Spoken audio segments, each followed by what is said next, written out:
Mga boss. Good morning mga boss. Abangan na naman today mga boss. Oh, ano yun? Wala pa nadating boy. Wala pang nadating. Too early. Oh. Wala pa. Ito yung forecast natin mga boss. And ano tayo ngayon? Pasakaw Race Point. 6:20 AM yung release. Ito yung video ni Press Miller ng pag-release. Tingnan nyo na lang mga boss. Angas. Good morning mga idol. Last 30 seconds. Same race point. Sa Naga, grabe ka na tunog.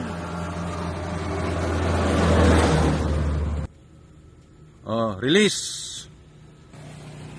Release 6:20.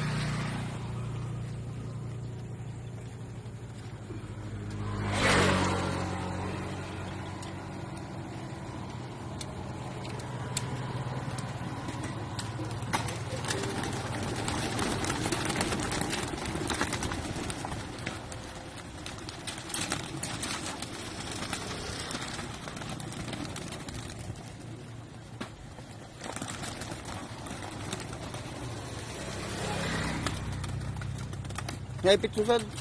Naipit.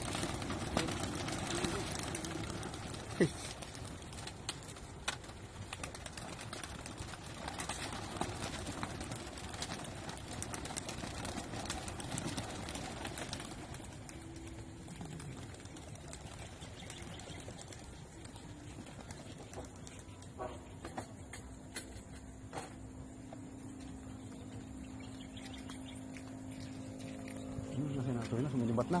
Niya. Against the light. Against the sunrise. Ayan, nakipingurag mo yan. Kung nakakikita. Ito yun, sumilibat ng mga loads.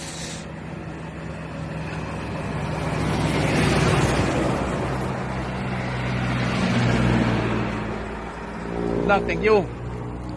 Kita na yung palagyan. Dala natin na yan. Ito pa daw. Lap trip pa rin siya mga boss. Wala pa yung mga ibon natin. Oh.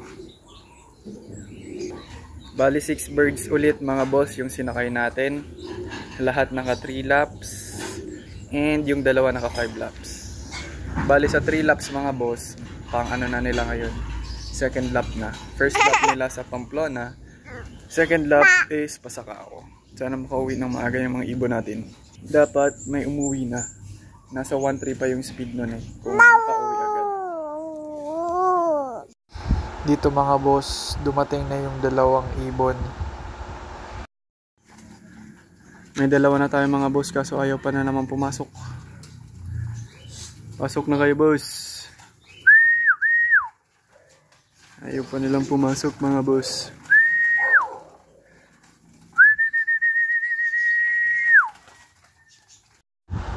Tatry kong i-lure ng food.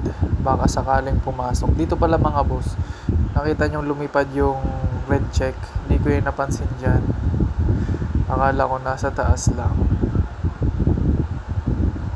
Ayan, nilagyan ko ng food para makita niya na. Ayan, bumaba na.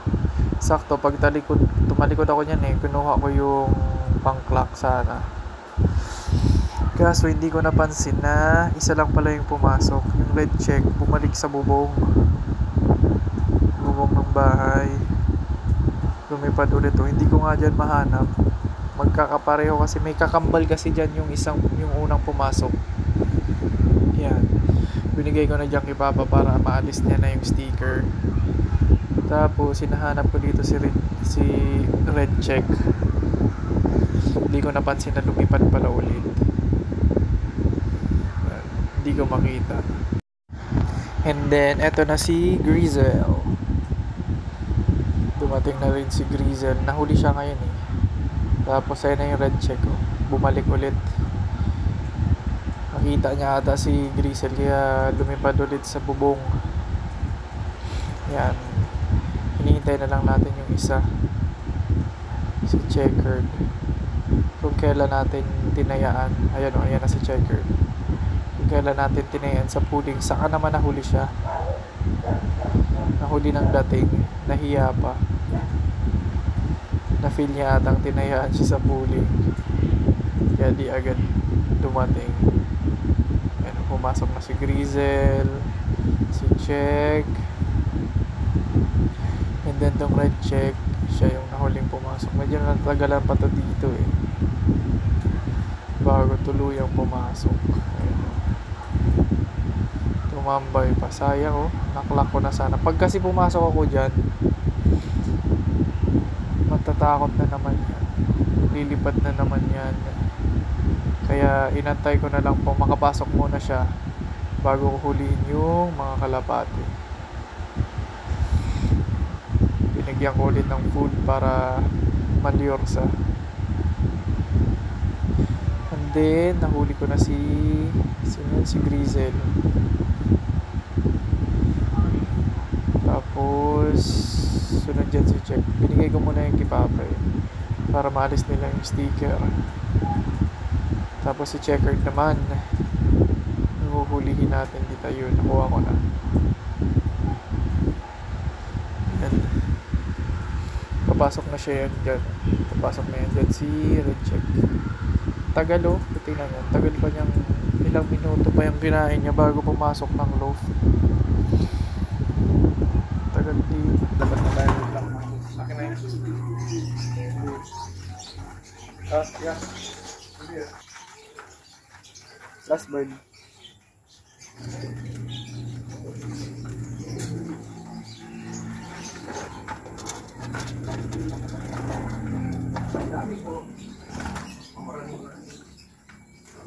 Eight, 972-0025.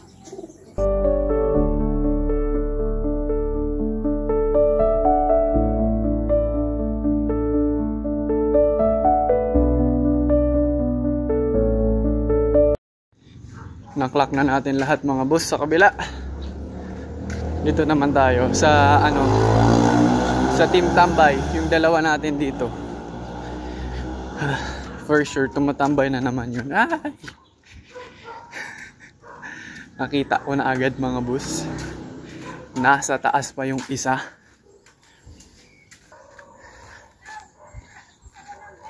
So grabe man.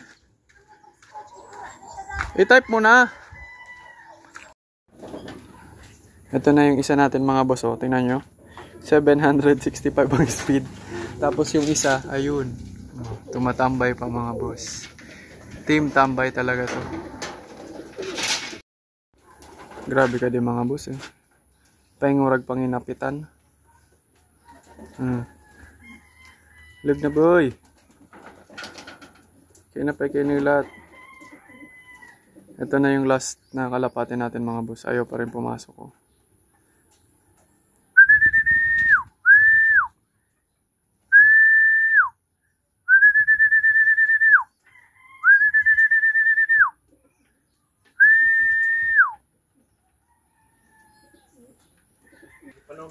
Sa wakas, pumasok na siya mga boss. Ang tagal-tagal niyang pumasok.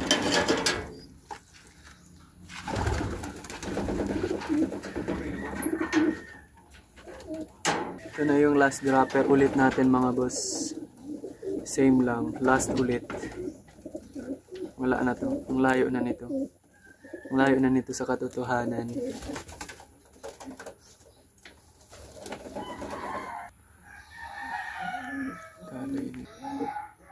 Saka 694 do daw kapurit na namang gabi.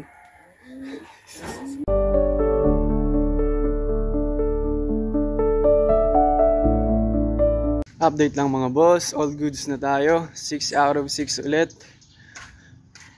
Pasakaw race point. Dito lang tayo na tatagalan talaga. Sa Team Tambay. Ang tagal tumambay bago pumasok. Anyways, At least nakauwi lahat. Doon naman sa main loft natin mga boss, hindi tayo nakapag-clock sa loob ng loft nila. Sa labas na tayo nakapag-clock. Ewan ko lang kung nakuhaan nung CCTV kasi sabay-sabay dumating yung apat. Sabay-sabay pumasok. Hindi ko na alam kung ano gagawin ko. Kung paano ko ika-clock lang sabay-sabay yung apat. Kaya nagpatulong na lang ako kay Naiya. Ay, pakahuli ko, nilabas ko na din. Pinaalis ko sa kanila yung sticker. Para pag ika-clock ko, sunod-sunod na lang na code yung ilalagay ko. Hindi na ako magbabaklas ng sticker. Ganun yung ginawa ko kanina kaya hindi na ako nakapag-video sa loob. Anyways, yun lang naman mga boss. Cheers!